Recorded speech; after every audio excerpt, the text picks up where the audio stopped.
ఆంధ్రప్రదేశ్లో మొన్నటి ఎన్నికల్లో 2024లో జరిగిన ఎన్నికల్లో టీడీపీ, బీజేపీ, జనసేన ఈ మూడు పార్టీలు కూటమి కట్టి చాలా బ్రహ్మాండంగా అద్భుతమైన విజయాన్ని సాధించాయి.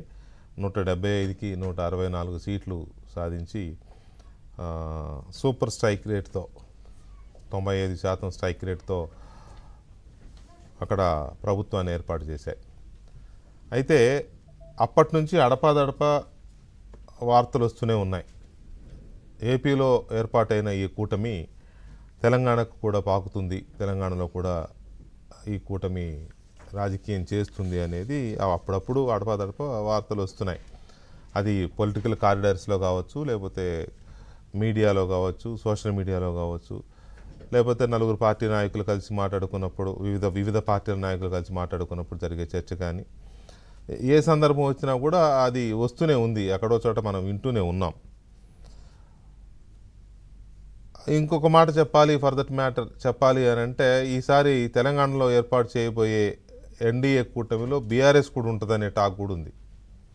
అది ఉంటుందా ఉండదా, నిజమా అబద్ధం పక్కన పెడితే టాక్ అంటున్నా నేను.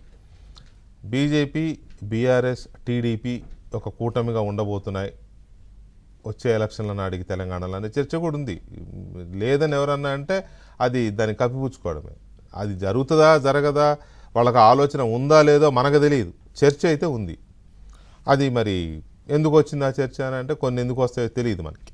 సో ఇక్కడ అసలు విషయం ఏంటి అంటే, ఈ కూటమి టీడీపీ, బీజేపీ, జనసేన కూటమి వచ్చే ఎన్నికలు తెలంగాణలో కూడా రాజకీయం చేయబోతోంది. వచ్చే ఎన్నికల్లో తెలంగాణలో ఈ కూటమి పోటీ చేస్తుంది. రేపు రాబోయే హైదరాబాద్ ఎన్నికలు కూడా ఇదే కూటమి హైదరాబాద్లో కూడా కలిసి పనిచేసే అవకాశం ఉందనే చర్చ కూడా వార్తల్లో కూడా ఉంది. అయితే దీని మీద బీఆర్ఎస్ డిఫరెంట్గా స్పందిస్తోంది. 2 రోజుల క్రితం బీఆర్ఎస్ నేత కోరుకంటి చంద్ర పాదయాత్ర సందర్భంగా కేసీఆర్ గారు మాట్లాడారు. మాట్లాడుతూ ఆయన మరోసారి చంద్రబాబుని ఎకసెక్కాలాడారా, లేకపోతే చంద్రబాబుని అడ్డం పెట్టుకొని ప్రజల్ని ప్రొవోక్ చేయాలనుకున్నారా, లేకపోతే చంద్రబాబుని తక్కువ చేసి చూపించాలనుకున్నారా, లేకపోతే చంద్రబాబుని మరోసారి ఏదో ఒక బూచిగా మహమ్మారిగా చూపించాలనుకున్నారా, అదే స్ట్రాటజీ ఉంటుంది కదా, అందులో భాగంగా అన్నారో తెలియదు. కానీ 2 రకాల టాపిక్స్ ఉన్నాయి ఆయన అన్న దాంట్లో. ఒకటి, వాళ్ళ గెజిట్ పత్రికలోనే నమస్తే తెలంగాణలోనే రాసిన ఇదేమో, ఇక్కడ పాలకులు సరిగా పాలిస్తలేరట, ఆంధ్ర నుంచి చంద్రబాబుని తీసుకొస్తారట ఈడికి, ఇక అది ఒకటే తక్కువైపోయింది, దాని మీద తెలంగాణ యువత అప్రమత్తంగా ఉండాలి అని ఒక మాట అన్నారు ఆయన. తెలంగాణ యువత ఎందుకు అప్రమత్తంగా ఉండాలి, చంద్రబాబు వస్తే ఏ నష్టం జరిగింది అనేది అది సెకండరీ టాపిక్. ఏం చేశాడు ఆయన, ఇక్కడ యువతకి లాభం జరిగిందా, నష్టం జరిగిందా, ఆ డీటెయిల్స్లోకి వెళ్తే చాలా విషయాలు బయటకు వస్తాయి. అది దాంట్లోకి వెళ్ళట్లే ఇప్పుడు నేను. ఆయన ఆ మాట అన్నారు, అది వాళ్ళ పేపర్లోనే వచ్చింది. అయితే ఆ మీటింగ్ జరిగిన వెంటనే ఫోన్తో రికార్డ్ చేసిన కొన్ని వీడియోలు బయటకు వచ్చాయి. అది ఆడియో క్లారిటీ లేదు, ఎంత విందామన్నా మనకు అందులో అర్థం కాదు, అది అంత డిస్టర్బ్డ్ ఆడియో అది. కాకపోతే సోషల్ మీడియాలో కానీ బీఆర్ఎస్ పార్టీకి నమస్తే తెలంగాణ ఎలాగో దానికి అనుబంధంగా ఇంకో పత్రిక ఉంది, ఇంకో మీడియా, అది సాక్షి.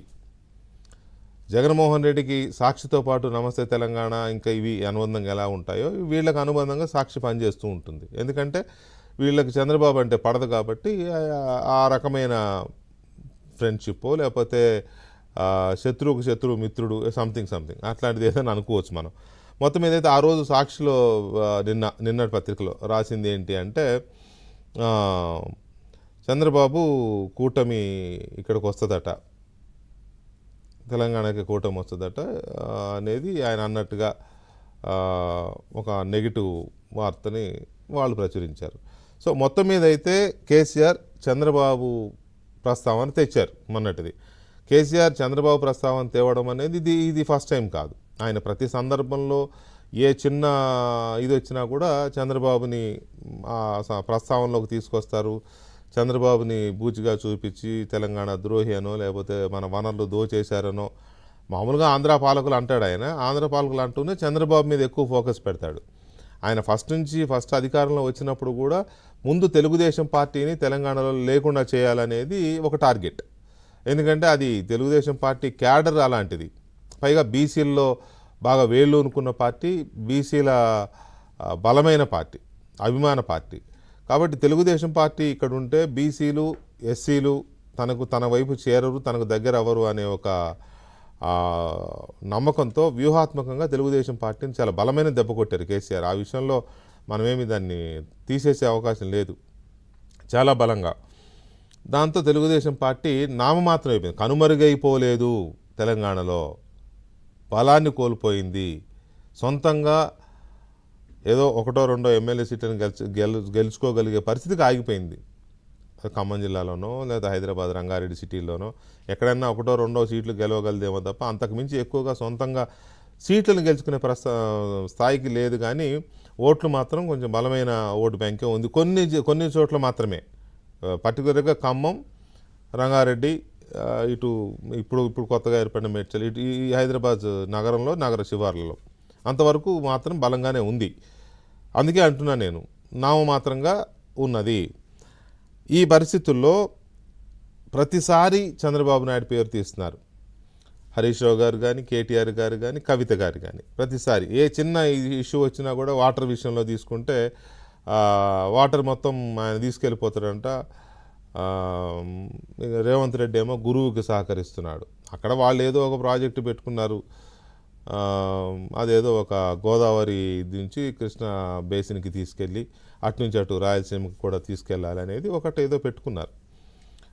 దానికి అదేదో రిజర్వాయర్ రోడ్ కట్టుకొని అటు నుంచి గోదావరిలో వృధాగా పోయే నీటిని అటు నుంచి తీసుకెళ్ళాలనేది దానికి ఒక డిజైన్ చేసుకుంటున్నారు. సో దాన్ని డిజైన్ చేస్తే తెలంగాణ నష్టపోతుంది అనేది ఒక వాదన బీఆర్ఎస్ పార్టీది. ఓకే, తెలంగాణ రాష్ట్ర హక్కుల విషయంలో బీఆర్ఎస్ పార్టీకి ఆ రకమైన పూర్తి అవగాహన ఉంది, పూర్తి హక్కు ఉంది, పూర్తి అధికారం కూడా ఉంది. అలా మాట్లాడే అధికారం డెఫినెట్గా రాష్ట్ర ప్రయోజనాలకు విఘాతం కలిగే విధంగా ఉంటే మాత్రం దాన్ని ప్రశ్నించవచ్చు, అడ్డుకోవచ్చు కూడా, తప్పులేదు. అయితే అది వచ్చిన ప్రతిసారి చంద్రబాబు నీళ్ళ దొంగ, తెలంగాణ నీళ్ళ ఎత్తుకుపోతున్నాడు, ఇక్కడేమో గురువు ఎత్తుకుపోతుంటే శిష్యుడు సహకరిస్తున్నాడు అనేది ఆ ఒక్క విషయంలోనే కాదు. ముఖ్యమంత్రి రేవంత్ రెడ్డి గారు ఏం చేసినా కూడా గురువు పాఠాలు లేదా గురువు దగ్గర నేర్చుకున్నాడు, ఇట్లా ప్రతిదానికి చంద్రబాబుని లింక్ పెడుతున్నారు. ఎందుకు ఇంతగా చంద్రబాబుని లింక్ పెట్టి ఇది చేస్తున్నారు అనేది చూస్తే పదే ఆ పేరు పలవరించడం వెనుక మళ్ళీ సెంటిమెంట్ పేరుతోనో చంద్రబాబు పేరు తీసుకొచ్చి మైండ్ గేమా, చంద్రబాబు అనేవాడిని తెలంగాణ ప్రజలకు చూపిస్తే తెలంగాణ ప్రజల్లో ఒక వ్యతిరేకత వచ్చేసి తనకు మళ్ళీ ఫేవరిజం అవుతుంది అనేది అనుకుంటున్నారా? లేదు, నిజంగానే బీజేపీ, టీడీపీ, జనసేన కూటమి తెలంగాణకు వస్తే మనకు ఈసారి కూడా అవకాశం ఉండదని ఏమన్నా బీఆర్ఎస్ కానీ కేసీఆర్ గారు కానీ ఏమన్నా కొంత భయం, అంటే ఒక జంకు కనపడుతుందా వారిలో? ఆ రకమైన ఫీలింగ్స్ ఏమైనా ఉన్నాయా? ఎందుకు ఈ రకమైన పదే చంద్రబాబు అనే వ్యక్తిని ఒక బూచిగా చూపించి రాజకీయం చేయాలనుకుంటున్నారు? వీటితో పాటు అసలు ఈ కూటమి ఎంతవరకు వచ్చే అవకాశం ఉంది తెలంగాణ?